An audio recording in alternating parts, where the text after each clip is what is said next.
Wiring को stable करते हुए जो कैट 6 वायर्स होती हैं उनको स्टेबल करते हुए उनका स्केलेटन जो बनाया जाता है वो इस तरह से बनाया जाता है। और स्केलेटन बनने के बाद में बहुत अच्छे तरीके से इनको लगाया जाएगा। ये देखिए स्केलेटन बनाने के बाद में ये इसको पीओई में लगाया जा रहा है।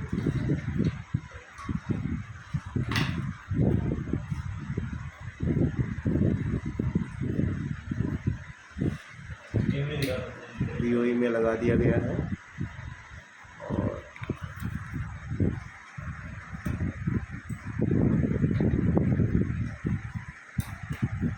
जैसे पीओई में लगाया जा रहा है वैसे वैसे कैमरे जो है नीचे एनवीआर में आते जा रहे हैं।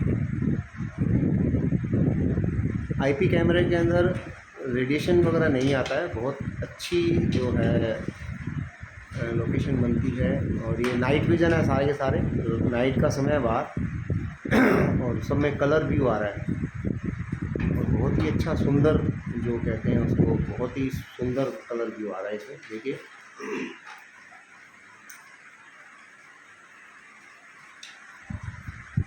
तो स्केलेटन ऐसे बना करके और वर्किंग किया जाना चाहिए। Thank you.